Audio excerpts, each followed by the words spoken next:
Three, two, one, and we're live. Hey, what's going on? Happy Saturday to you guys. Or for those of you watching the replay, thanks for hanging out and rewatching this. It means a ton. As we kick off our show today, as we always do, where are you guys watching from today? Where are you guys hanging out from? Let's see. There we go. 30, 40, 50. Okay, great. Now we're finally kicking off. Good to see you guys. How are you today? Happy Saturday. Hope you're doing well. Where are you watching from? CMB from Connecticut. Good to see you. Grumpy Rich from Brentwood, Northern California. Good to see you as always. Got a lot of people from California moving here right now. Obviously, with the Disney move, we're getting a lot of people that my team and I are working with for that. But in general, just for tax reasons, political reasons, all different kinds of reasons, job reasons, which is great. From Georgia, Douglasville, Georgia. Good to see you. We got a lot to talk about today. We're going to be, for those of you watching the replay, I'm going to try to dig in afterwards after this posts, and we're going to get into like what we talked about, make it a little bit easier to skip forward. If you don't want to watch the entire hour show, you can kind of clip out some of the stuff we've talked about, but we're going to get a lot of stuff today, really talking about Zillow Offers, what happened with their whole issue, stopping buying in Orlando, not only just here, but everywhere in the country, and how that affects our market, and really digging into some of the numbers. There's a couple new multi-$100 million developments that I'm going to talk about, some affordable housing with that, some luxury stuff with that, some massive new luxury resort stuff coming, which I think is pretty cool. And then just get into your Q&A along the way. So that's what we're here for, really, is to make you guys the most informed consumers looking at moving to Orlando, or if you already live here, that is awesome as well. So Adam, what's going on from Oregon? Good to see you. Good to see you. Mount Pleasant, Michigan. Hey, second time. Good to see you, my Michigan people. Brazil in the house. Good to see you, Gustavo. Youngstown, Ohio. Hey. Patricia from the Villages temporarily. Are you moving back to like towards closer to Orlando? What's going on with that? Good to see you from Rhode Island. NYC, my friend. You get to hang out while you're stuck in New York traffic.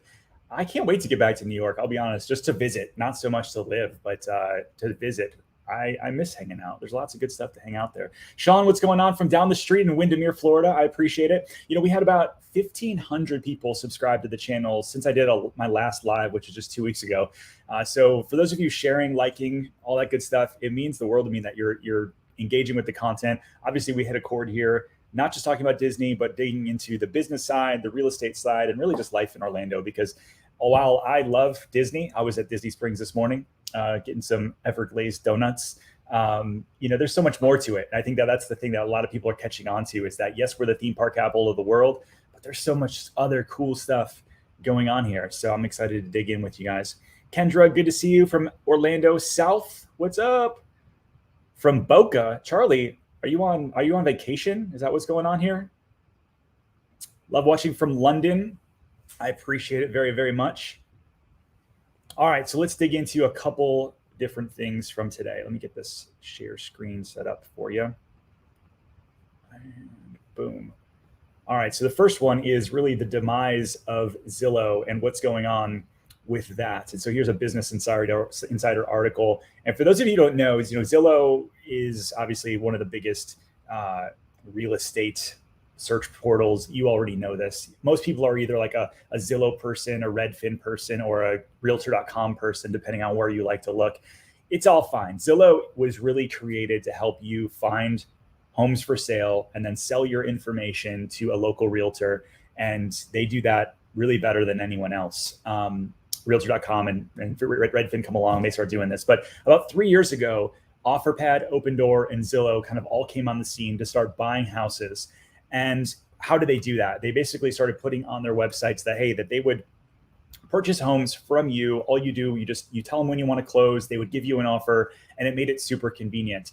And I would say between OfferPad, Opendoor, and Zillow, it made up about 1% of our market, which is actually pretty big when you think about 1% of all of the home sales in a given market.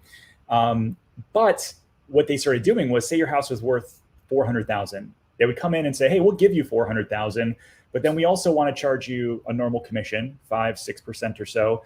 Plus, we're going to pre-negotiate some inspections based on stuff we see. Maybe we want $10,000 off. Then we want to pay for all these other kind of things. So really, at the end of the day, you were paying a significant amount for the pleasure of handing over your keys and for a decent price without having to list it and go through open houses like a normal agent would help you with. And so you're paying tens of thousands of dollars for that, right? But then along the way, the market starts getting even better, and Opendoor and Zillow start getting really aggressive. Zillow actually started using their own algorithm, the Zestimate, to just purchase homes.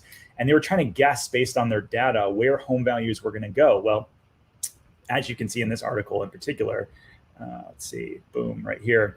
They started purchasing houses, by tens of thousands of homes, right?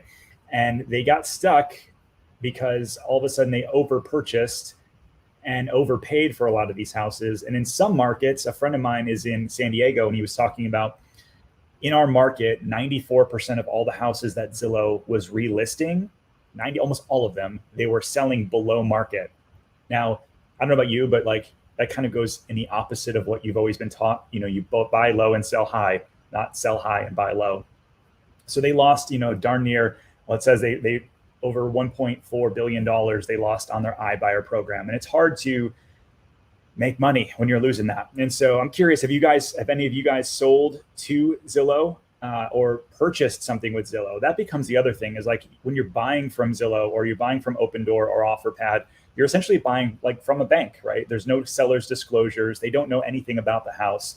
And so I don't know, there's definitely a subset. And this has actually been going on forever, right? There's always been wholesalers in our market. It's like, just like one guy and an assistant calling every different divorced couple, every probate, every kind of situation you could think of and say, hey, you want a cash offer for your house? You don't have to list it. I'll give you, no commission, but it's going to be a significantly reduced fee.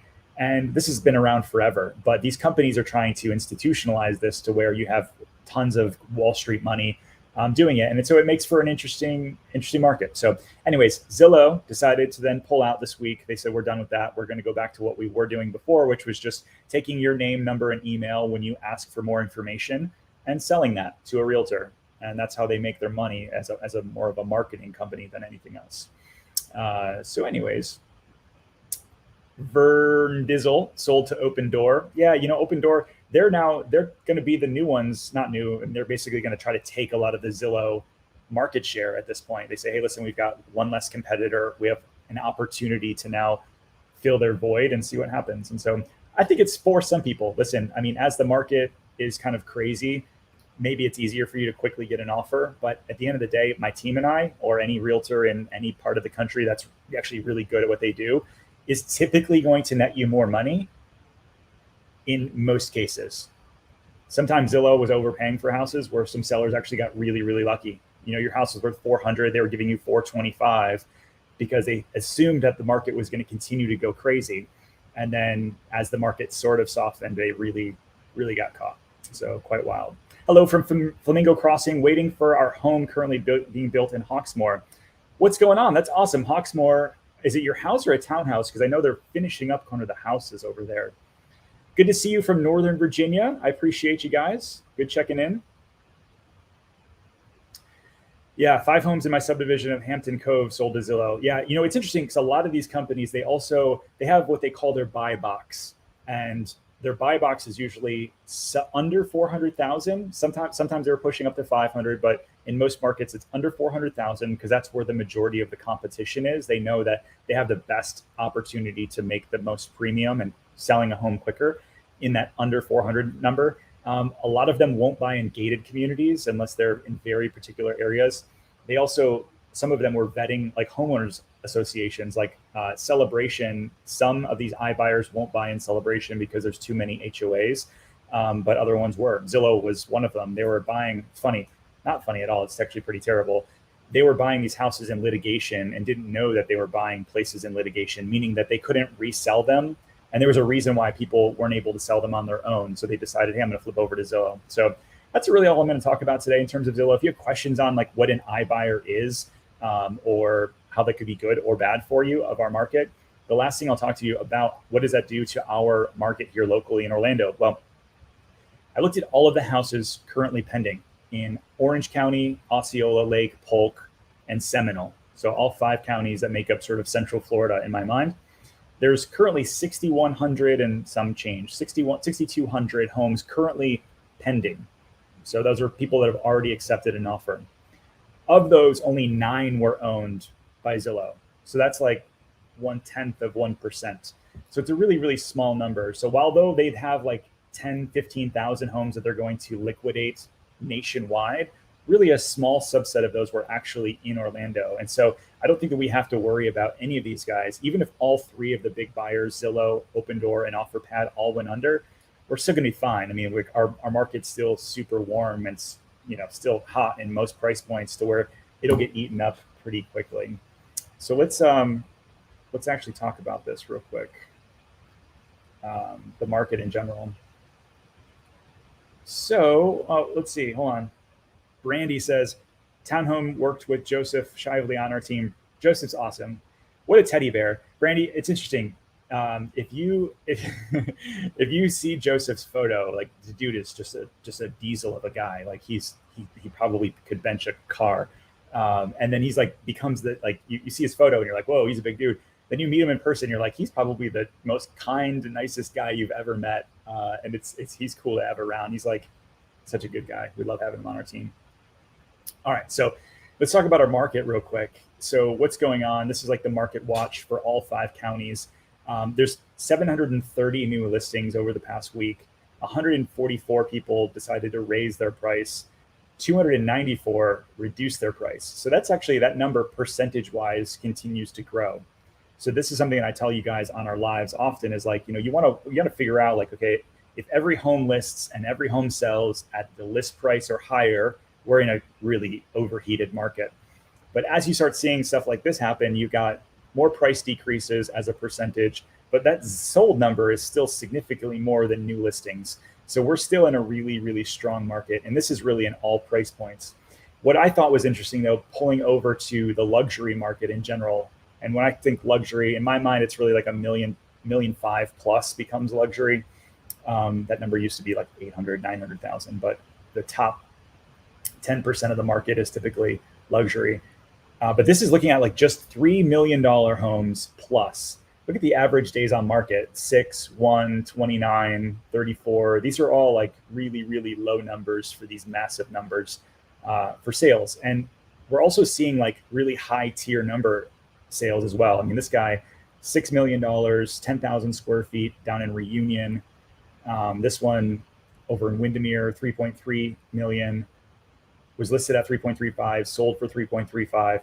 So like, what does all of this stuff actually mean, right? This is my job to disseminate this information. Is just like, hey, our market's still really hot.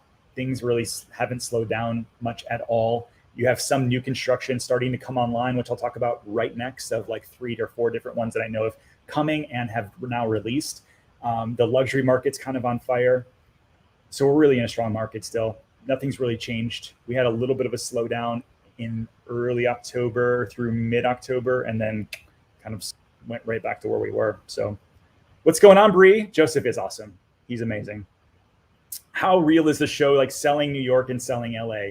Yeah, not real at all. Not real. I mean, those agents are real. Obviously, they're not actors, and a lot of them sell a ton of homes. Many don't sell as much as they would admit. But a lot of that stuff is staged, right? It's just like, the house is already sold. I was actually pitched on House Hunters not too long ago for HGTV. And they were like, we need somebody that's already purchased a house. And then we're just going to kind of post-mortem go back and say, what are 3 of the other homes that they already saw?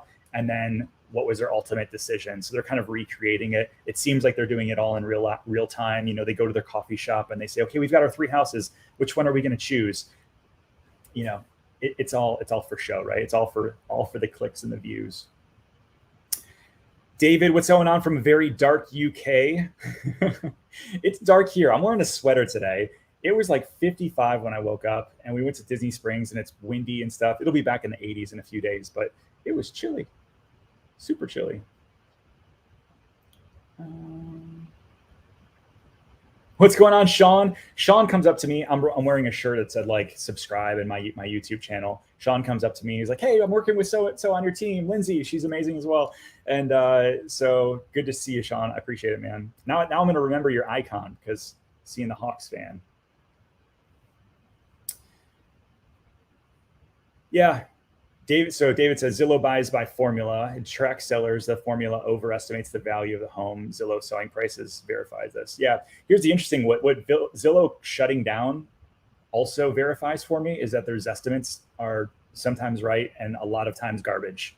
It's interesting when someone calls me to sell their house and they say, hey, our Zestimate is 650,000. I'm like, okay, well, that's a starting point, but what Zillow doesn't know is like the upgrades or lack of upgrades. Do you have a pool or no? Do you back to I-4 or do you back to a golf course? Like there's no way for it to be able to tell exactly what's going on. So it's a starting point, right? And again, they've designed that to pull people in. And the same thing with Realtor.com and Redfin and literally hundreds of other websites. Zillow's not like the bad guy here at all. It's just the big story of the week.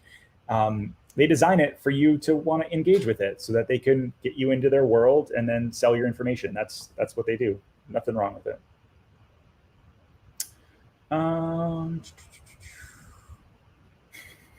Jay says, time clock goes back an hour tonight. I missed the extra light. Yeah, me too. Showing houses at night is not amazing, but that happens.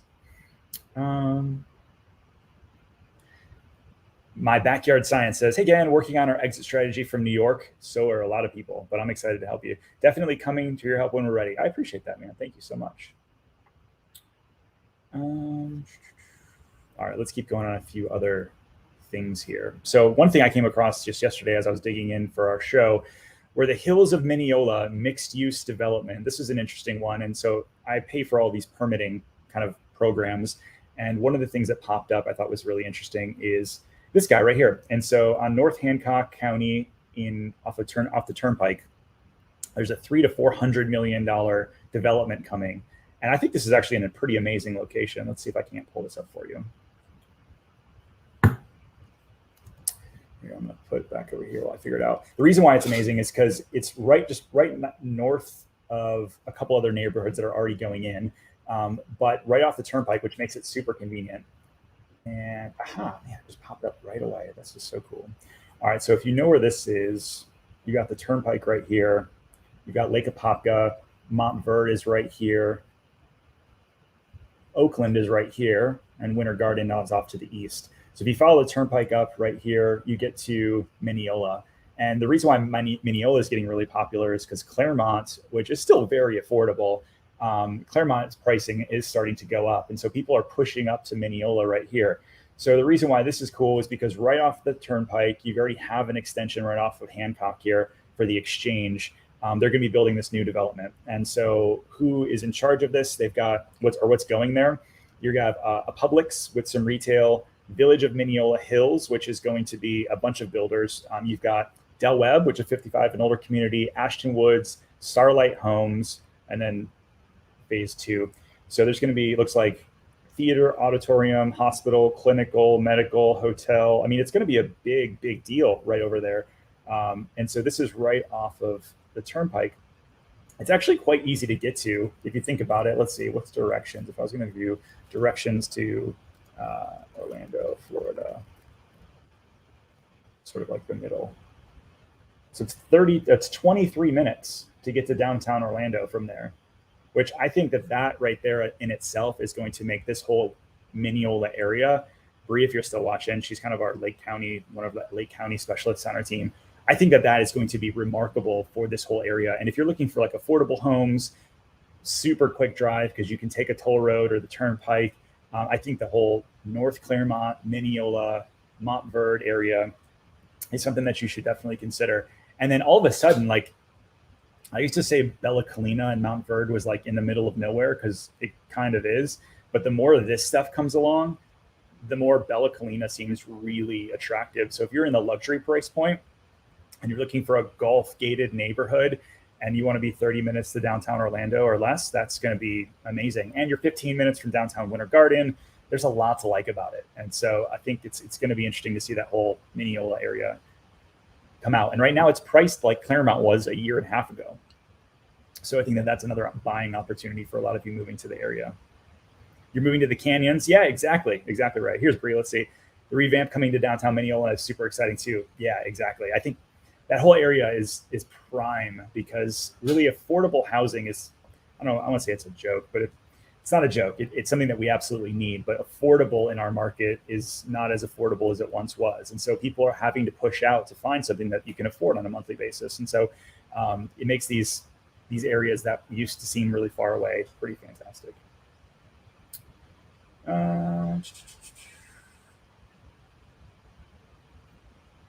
Little off topic, but I think we'll replace that. See the NBA experience at Disney Springs. This is not off topic. Anything is on board here. So I think the NBA experience, it's already being reworked from what I hear. They haven't told me what it was. I think, what would be cool there is like an escape room, like multiple leveled escape rooms that Disney does. I don't know about you guys, but there's a bunch of them up and down I-4, and I love them. I've brought my team there. We've done team events at these escape rooms. I think they're a lot of fun. They're a ton of fun. So I think that would be a lot of fun in that space. I have to believe the NBA, though, is going to want to have some sort of something in that space as well. So maybe they chop it up, but it's a beautiful building. And with everything still coming to Disney Springs, I think that they need to do something that's really going to draw people in. All right, let's see. Yeah, Bree says in regards to Mineola, so it definitely felt like it was so far away. Now it feels so much closer, gives you that community feel close to home. Exactly, yeah. So if you guys are looking to buy in the Mineola, Claremont, Mount Dora area, Bree is on our team and she hooked you up for sure. All right, let's get into, I'll answer this one question and we'll get back to a couple more things. So what do I think about Eagle Creek? So Eagle Creek is over in Lake Nona. It's just north of Narcoossee, for those of you that don't know. And it's built out by Jones Homes. They're the developer and the builder. And I think they build a really good house. I would say they're very similar to Toll Brothers in terms of like some of their quality. And if you want a guard gated golf community with a lot of amenities, like Eagle Creek's fantastic. And they have townhomes starting in that like 400-ish range. I've got a couple clients that are building those right now. And then you can build golf course frontage homes for a little over $1 million and everything in between. And so I think that it's a great proximity. Narcoossee becomes like the one issue that people have. Narcoossee off of 417 over there gets to be rough in the morning for school and in the afternoon for school, just getting up and down it. But eventually they are going to have an additional exchange off that to kind of help alleviate some of the traffic on Narcoossee and have an exchange that'll bring you from like 417 down to Boggy Creek area. That's supposed to be in the next 18 months. So we shall see how that all kind of flies through. So let's take a look over here. I've got a couple more things. So the Bonnet Creek, one of the Bonnet Creek resort developers, they filed for a new luxury hotel. And I always think to myself, like, what is luxury hotel? It's funny to me when these apartment builders, these apartment developers, they're like, we got luxury units. And it's like, why is it luxury? Because it has granite and like tile. Like this should be standard, not, I don't know. It's funny to me. But like when people say luxury, I'm always really skeptical. But these guys are actually doing it up. If you don't know anything about they're calling it the Fairmont, right? Let's see. Yeah, the Fairmont. They're doing a 550 key luxury hotel with a lazy river. They're the same people that redid Bonnet Creek. And if you haven't driven over there, it's quite remarkable. And so the Fairmont, when going through like where other ones are located, they've got one in Dubai, they've got one in Paris, they've got some really just gorgeous developments for, this isn't for sale, this is obviously for luxury overnight stays, hotels. And it's interesting because I think that I look at what they did over at Bonnet Creek. They've got the JW Marriott. They're building a Waldorf Astoria over there. And so they're going to be building this one off of World Drive and I-4, which they say the southeast location, which I'll show you on a map of where this is. And I don't understand where they're going to put it over here, but let's look together. So this is World Drive right here. This is I-4. And then you've got Celebration over here. They're saying the southeast corner, but this isn't enough. And they have like 30 acres, they said. So I'm confused if it's maybe they're talking about the northeast corner. That would make more sense. This is all going to be right here. This is Celebration Point. So I don't really, this is what they're saying. They're saying World Drive and I-4. And this is all like Disney property / Celebration property. So why is this important? Why am I bringing it up? It's interesting to see like how many more luxury experiences they're bringing to Orlando. Before, you had a lot of like family friendly, smaller resorts, the Disney resorts, a lot of Hiltons, a lot of like middle of the road, as well as value hotels. And now you're starting to see more and more people spending big money here. Like the Four Seasons is constantly booked. Average night stay there is like $800 to $1,000 a night. And so while they're still building lots of stuff, like if you go over to Flamingo Crossing, there's some very affordable hotels there. They're also going really luxury, a lot of these developers, and they obviously think there's a market for it here. When you have thousands and thousands of new keys, new rooms coming to our area in these like remarkable luxury spaces, I think it's kind of saying something about the way that Orlando is going. I think the experience here is offering something a little bit different than it probably did in the past. And so that's going to be interesting to see. I think that if you're staying over at like the convention center and you're here for a really nice resort, you know, the Rosen hotels are nice. The Hilton is okay, but a lot of people are looking for these kind of pieces. So it's interesting to me to see. I mean, they're spending $400-500 million on these new developments. I don't know. What do you think? I mean, are you guys, when you go on vacation or if you already live here, do you take advantage of some of the higher end resort amenities like the hotel, restaurants, and those sort of things? Or what do you think? I don't know. Let's see.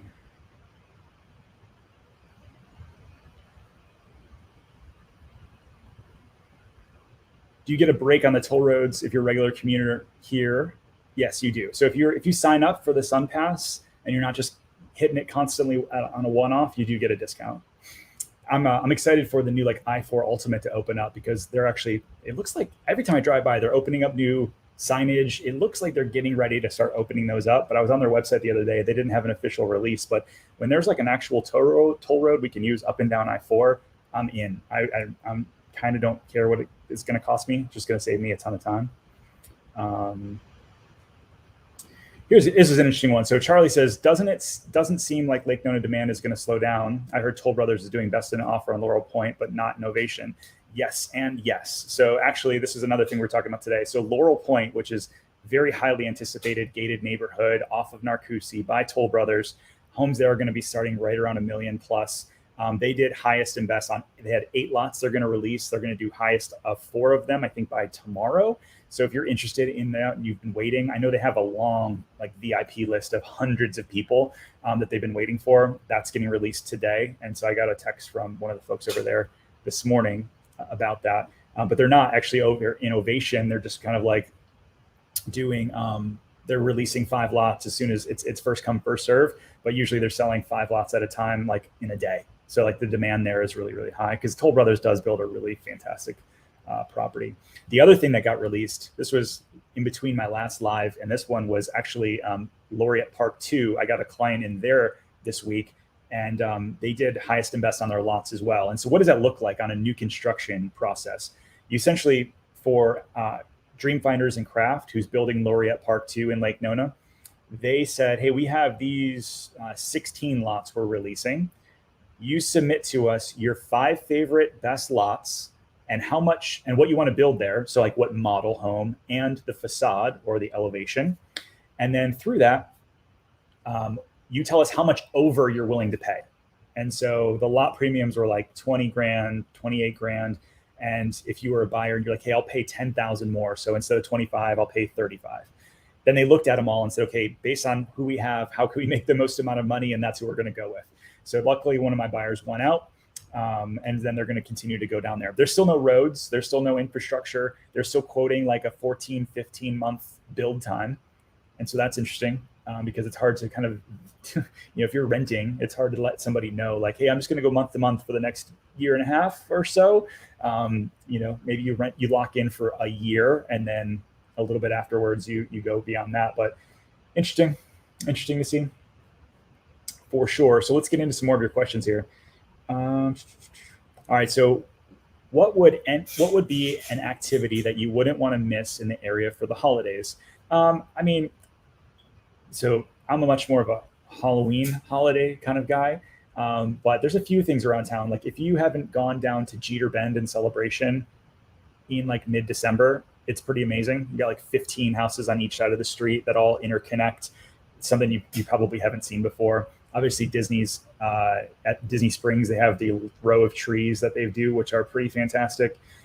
Downtown Orlando, Lake Eola lights up, and they've got the beautiful tree there. But I think like Central Florida really does get into the holiday spirit, which is pretty dope. Trying to think of what else. Dr. Phillips Performing Arts usually does something around Christmas, bringing in different orchestras. I would definitely check out their schedule for this year. Yeah, those are some other ones. But what about you guys? Drop in your comments below. What are some of your favorite Christmas holiday time sort of things to go see? Ben says that the Fairmont are amazing. All of the best in Canada are Fairmont, Banff Springs, Chateau, yeah, Savoy in London. That's awesome. So you would agree that that's a great brand to bring here to Orlando, that it's not just another Hyatt. I like JW Marriott. They just came out here. Obviously, the Four Seasons is incredible, but to see how many people are there, like if you go and look at how many are booked, it's a lot. Buck says, when we first moved here a few years back, everything seemed like every complex was marketed as luxury. It seems they still do. Yeah, like would you not? I mean, it's marketing. Like I get it, but like it's funny because like a regular apartment and a luxury apartment, they look the same to me. Is it because they have an amenity? Like they have a pool? They all have pools. They all have granite or quartz at this point. So I don't know. They got to come up with something. Like I think the next developer that works for an apartment that comes up with something that's maybe a little bit better than just luxury would be the winner. They're going to stand out. Mr. Sean says, do I think that's Sunset Walk putting in the oh, not Sunset. That's Sunset Walk is putting in a slingshot ride. I thought that's over on iDrive. I know they're putting a huge slingshot over there. Ah, man, Marguerite. I hope that they don't put a slingshot ride over there. I'm kind of so sick of seeing those things. It wouldn't make sense. You're right. But let me know. I haven't heard that one's coming to Margaritaville. iDrive is having the biggest like power tower in the world and the biggest slingshot in the world. They're building those. They're already in the sky. I'm thinking that probably next year they'll be open. But the whole like, the things that like launch you into the sky and then or drop you, they've got that. And then they've got the big slingshot going in. I hope Margaritaville doesn't. I would feel bad for the neighbors in general. Light Up Mount Dora is a great one. I have not seen this. I'm going to do this December then.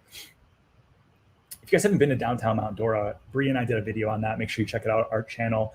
What a cute spot. Like we did a man on the street, lady on the street thing, just asking locals what they think about it. It's a remarkable little hidden gem of a neighborhood or town downtown. They've got little shops, restaurants, coffee shops. It's beautiful, like right over on the lake there too. It's like a super walkable town. Not a lot of like hustle and bustle. I like it a lot. Oh yeah, now you guys are chiming in on all these. This is cool. So we love going to Festival of the Trees and the Orlando Museum of Art. All the proceeds go to art education programs. That's awesome. So I'm very excited. If Yasmin, if you haven't seen my last video I did maybe 2 videos ago now about the new Orlando Museum of Art coming to downtown Orlando. They've got like 30,000 square feet going in. And originally this was actually going to be over in Lake Nona. They were luring them over to Lake Nona to kind of leave downtown. But now the Orlando Museum of Art is going to stay in Lock Haven and open up another one in this new like massive building that they're building, not just for the Orlando Museum of Arts, but they're actually bringing the first luxury hotel, like 5-star hotel to downtown Orlando. This is another reason why I think it's interesting that like so many luxury, like actual luxury brands, not like the apartment building luxury, but like actual luxury brands are coming to Orlando. But so it's going to be the Museum of Art on the first 3 floors. Then they're going to have a 5-star hotel. And then on the top, they're doing 129 actual condos that you can purchase. And this is the first post-recession building where you can actually purchase a condo in downtown Orlando. Everything else has been for rent only. And so if you want to like buy a condo overlooking Lake Eola with all of the amenities of a 5-star restaurant, with all of these other cool things in the building, I'm very excited. I think, and there's going to be parking. A lot of people mentioned in the comments of that video, like, oh, this is just going to make driving and parking even worse. Well, they're going to have parking there as well. So it's going to be just a plus for the downtown area. But I'm excited. I'm going to go see the Festival of Trees at the Orlando Arts. That's cool. Yeah, agreed, Dan. So Christmas lights in Baldwin Park are always awesome to check out as well. I definitely agree. There is one going in Sunset for sure. So he says it's right between Sunset Walk and the water park. Oh, man. they have an opportunity for Margaritaville to not tchotchke the area up, and I hope that they don't start going in the wrong direction. What medium to high-end neighborhoods would you suggest to live in that are not over commercialized in the Orlando area? So, I mean, high-end neighborhood, I think that like, Winter Park is a beautiful high-end area that's not over commercialized. Other than, Orlando Ave and Park Ave, where a lot of the shopping is, the neighborhoods are gorgeous and old with beautiful trees and brick roads. If your budget's not in the $1 million plus range, you're probably looking Windermere, like Nona. There's a bunch of like really nice luxury neighborhoods that you can get into that aren't going to be overly commercialized. Lake Nona is pretty commercialized, actually. Now that I'm thinking about it, there's quite a bit of just like, there's the hotels, there's the hospitals, there's a lot of stuff going over there. But if I was going to say like the quintessential luxury neighborhood, it would be Winter Park. Yeah, a lot of people saying Baldwin Park for the Christmas lights now. This is good. Victoria says she's going to see Air Supply concert on Friday at the Dr. Phillips Performing Arts Center. They're also doing this I think they're calling it the Front Yard series at the Dr. Phillips Performing Arts Center. They started doing this during COVID, and they started bringing in a lot of acts to go under the open air. It's very cool if you haven't been down there. They blocked off like the front of the building. I'll actually try to show you here. Let's see. Front Yard, Dr. Phillips. Ski chart, maybe. Yeah, this is cool. I can show you here. So you have like the front of, this is like during COVID, they started doing this. Here we go. Now they have it much more open like this. So in the front of the building, they used to have all this open land just kind of doing nothing. And now they turned it into where you can actually have some seating out there, and they do these outdoor events that are actually pretty remarkable. The inside of the Performing Arts Center is amazing as well. They've extended and made the building significantly larger, but then they started using the outdoor space as well. And I think it just brings a really cool additional feature to downtown Orlando, especially like on a Friday or Saturday night, and you can hear all that going on. It's gonna be awesome. Yeah. So Chris says, are there any major skyscrapers in downtown Orlando to be built? I'm talking 80 stories or so, and unfortunately not. I wish there were, and I'll tell you why they're not. So you've got the Orlando. It's the Orlando Business Airport is the problem. Let's see, Orlando Airport, not that one. Let's see if I can find it for you before I pull it up. Here we go. I'll show you on the map. So you have downtown Orlando, you have like Lake Eola, downtown business district, central business district, all that kind of stuff. And then right off to the east, you have this, the Orlando airport, the executive airport. So this is where like all the jets come in and out. And so because of that, they have to keep the buildings in downtown under, I think it's 40 stories. The highest one there that's currently on the books right now is 33 stories. That's the one that I just talked about. And so because of the airport, downtown Orlando will never be like a New York or even like a Tampa because they got to keep it smaller. So then now they're looking at, okay, now they're starting to take over some of the downtown Paramore and some of the other areas that have been neglected for so many years. And they're trying to, revitalize those and build, more 30 to 40 story buildings. It's going to be interesting to see what they do. But I think there's plenty of land down there to make something really, really special and unique. It's just not going to be giant. Oh, I forgot about the Gaylord Christmas. Yeah, Christmas at Gaylord Palms is a lot of fun. If you want to feel like you're in Detroit or Toronto for Christmas, where it's just crazy freezing, they have some really cool events at Christmas at Gaylord Palms. That's a lot of fun. I think they were doing Snoopy and Peanuts for a few years. I don't know what the theme is this year, but it's a lot of fun. They give you like a big jacket to wear because it's freezing, and most people don't come to Florida with like a huge down jacket. It's very cool. This is a good one. James says the candlelight processional at Epcot. I need to catch Neil Patrick Harris at the processional. That's always been my goal. I don't know if they have it online. Now, James, you've got me interested. Let's see. Neil Patrick. Big How I Met Your Mother fan / Doogie Howser fan. Epcot processional. Yeah, if you haven't looked on there. They have a lot of celebrities. Who's the dude from Full House? Everybody loves John Stamos. Does it? He's a huge Disney fan. But yeah, they tell the story of Christmas, and then this is cool. Pat Sajak is coming. Stephen Curtis Chapman, Jodie Benson. Hey, Jodie Benson, that's fun. Come on, look at this. This year, Neil Patrick Harris is not going to be here. Goodness, now my Christmas is ruined. Thanks, James. No, I'm just kidding. That's a good one, though. Beautiful time. Here's a good question. So that one guy over there, I like the username. That's cool. How much would you say a pool will raise property values? Do you recommend getting a pool in Orlando? So a few things about that is it will raise your value. Will it raise at the price that it actually costs? Probably not. It's going to be neighborhood dependent. So if you were in like the resort market and you had no pool, you might get 80% of your value back if you put one in. If you're in like Horizon West, like in Winter Garden or Lake Nona or Claremont, some of these other places, you're going to spend $89,000 to $100,000, but you're probably only going to get 30 or 40 grand back. So what a lot of my neighbors are doing, because they have had massive value increases at their home, is that they're like, hey, listen, it's just essentially found money for us. Our houses were $500,000-$600,000. Now they're $800,000-$900,000. They're getting a home equity line of credit, putting one in. Is that the most wise thing to do? I don't know. You got to know your own financial situation, but almost, I can't think of anywhere where you're going to get 100% of your investment back. It's interesting. I look at all of the homes in all of Central Florida that were actually recently sold over the past 90 days, and only 20% of them actually had a private pool. 35% of them had a private or community pool. So even still, I mean, I'm getting lots of people, like I mentioned earlier, just relocating from California or Minnesota, and they're like, well, if I'm going to live in Florida, I have to have a private pool. Not always the case. I mean, you can have one in your neighborhood. You might belong to a club. You might belong to go to Disney and Blizzard Beach or something like that. Hopefully that helps.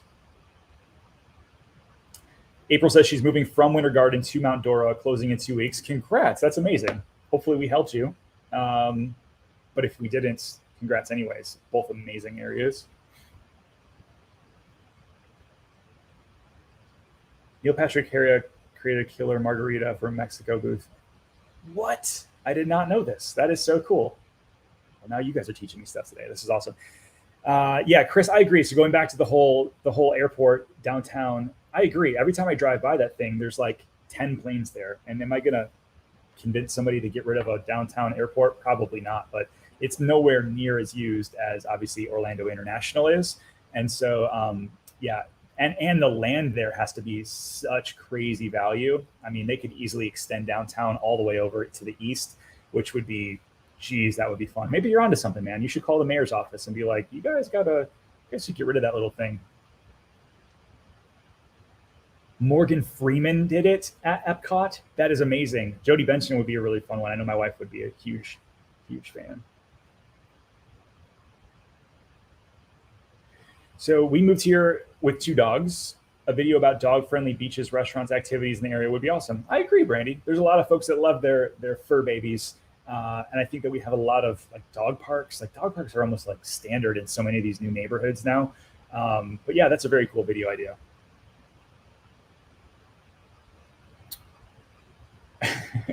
Are there any plans to develop the Pine Hills area, AKA Crime Hills? Yeah, it's interesting. I don't really talk much about on our videos. Like, obviously there's blighted areas in Orlando, just like anywhere, any major city has them. Pine Hills is an interesting area. I feel like has an opportunity to be redeveloped. And I think that as they redo like Paramore and some of the other areas around there, the natural progression is that Pine Hills would be, fixed up, if you will. It's probably the most I can say about that. I missed a ton of questions. I'm sorry.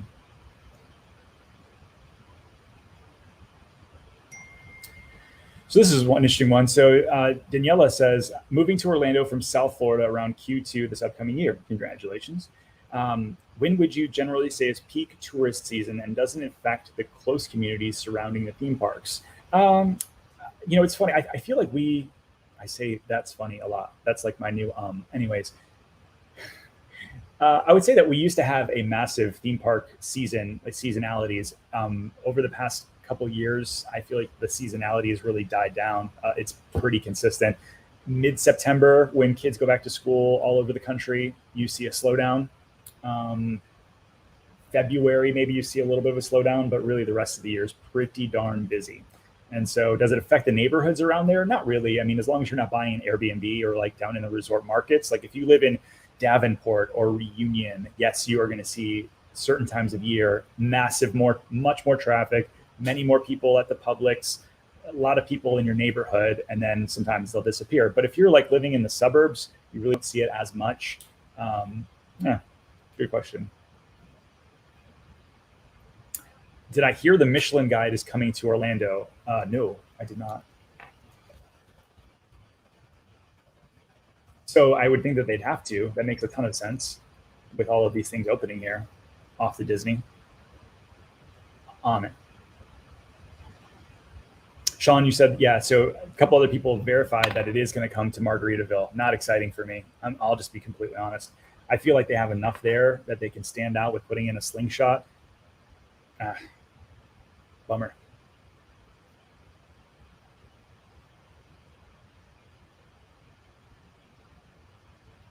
I kind of like, if I was going to choose between New Smyrna and Daytona, I would choose New Smyrna. I feel like Daytona is a little too touristy for me. Same thing with like Coco. I like New Smyrna. It's much more chill, less people, not so people-y.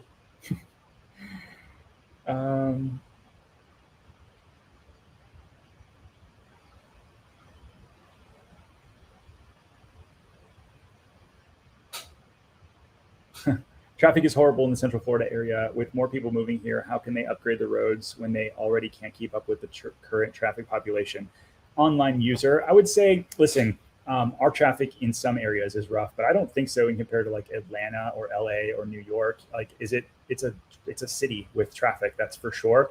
But here's what I will tell you is that they are spending hundreds of millions of dollars to expand 417, 429, add in new extender routes. They're spending over like billions of dollars on I-4 to make that a little bit better. I'll acquiesce to this fact that they were very slow to make I-4 better and some of the supporting off-roads there.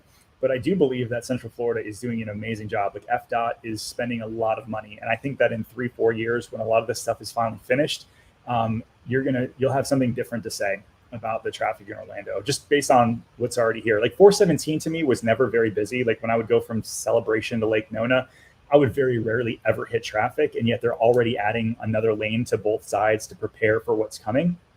So I think that I agree. In general, traffic is a little rough, but I do believe it's also going to get much, much better. Let's see. I'm looking up the Michelin now because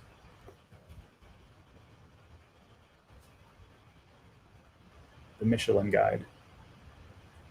Yeah, not here yet, but coming. So I'm going to be looking for that. I'm going to set a Google alert for that because that'll be cool to see. James says, what are my thoughts on Lakeland, especially for Tiger fans? So I think, well, if you're a Tiger fan, you should definitely come down and check out spring training because that's a lot of fun. But I think that Lakeland is going to be, Lakeland to Tampa are going to be an interesting thing for us to keep an eye on, because I think that I put a video out about this not too long ago that they're talking about Tampa and Orlando becoming kind of a mega region, very similarly to Fort Lauderdale and Miami. So you got Tampa right here, and really all of these kind of things are considered Tampa, all the way up to Lakeland. I guess you could consider part of Tampa, but then I know a lot of people consider Lakeland part of Orlando and or like in between. And so it's very easy, like this I-4 corridor from like Lakeland, Plant City, all the way up to like this Davenport. I mean, we sell down to Auburndale on my team often. And so to make the jump over to Tampa, while we don't do it yet, I think a lot of people are going to start. And I think that the affordability that Lakeland offers is remarkable in regards to you being able to be 30 minutes to Tampa, 45 minutes to Orlando. So I think that from what I hear, originally Lakeland was actually supposed to be like the hub, not Orlando. Because if you look at the whole spoke idea of around building cities out, Lakeland kind of makes a little bit more sense. But then Orlando came because of Disney and a lot of other reasons. If you like kind of dig into the history of our area. That being said, Lakeland I think is a great area. for a lot of different reasons. Is it convenient yet? No, but it will be. There we go. Another Tigers fan. What's up? What are we gonna do though? Our Tigers, so brutal.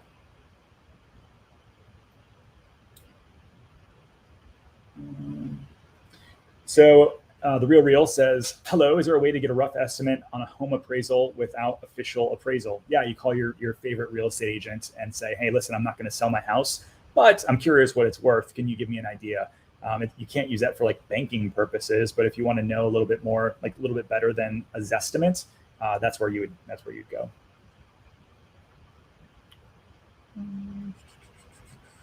Stand by 1 second here.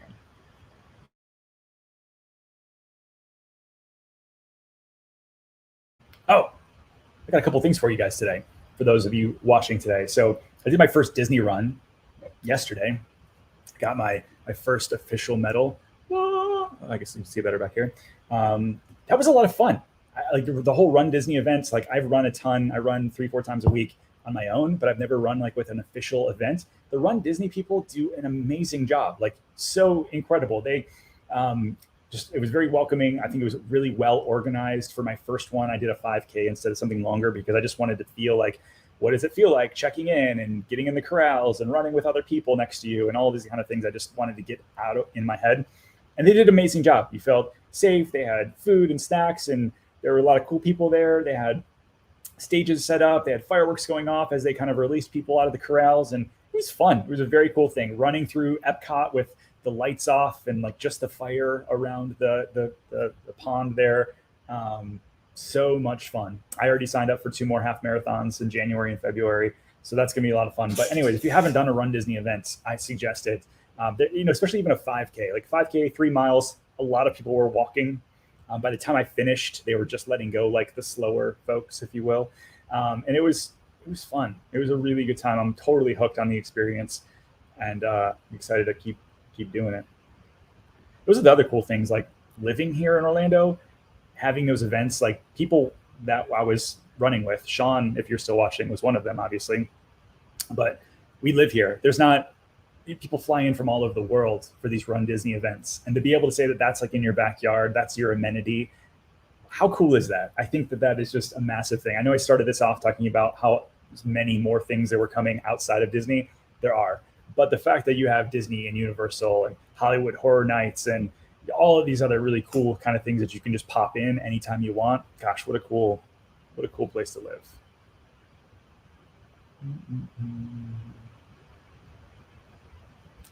So this is an interesting one. People ask me this question all the time, like, what areas are safe, which ones are not safe, which are better than others. I really can't legally let people know which one I think are more safe, because that's such a like subjective sort of thing. If you want to know what's a good or bad area, or if it's too good to be true, I will tell you that usually lower priced homes mean one of two things. One, they have a super high HOA, and so they have to keep the price low to have people be able to offset that. Or maybe that there's different areas on why that would be a little bit cheaper. So what did you miss? You missed everything. But you can watch the replay. It'll be live in an hour.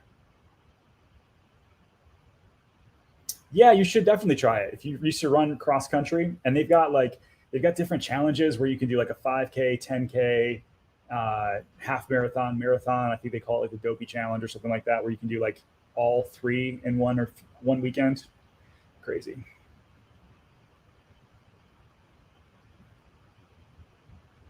Yeah, here's an interesting thing, Victoria. I signed up last night for the half marathon in January. That's like the big Disney World weekend.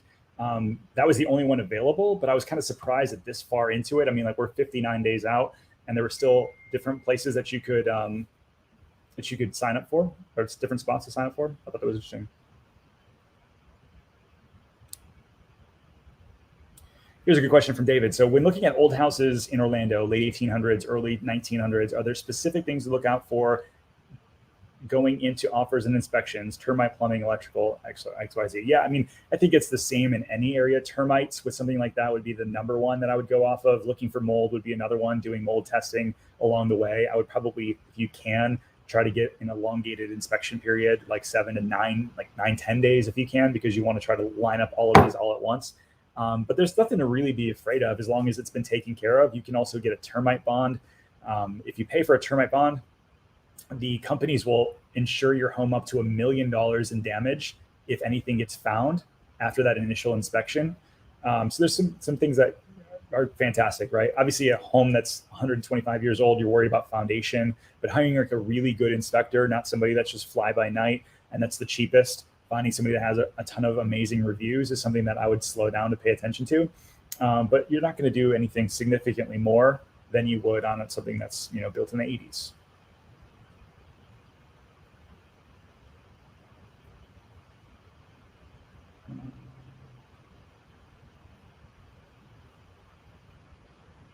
Jeez, I feel like I missed a bunch of these. Sorry, they all came in at once, I feel like.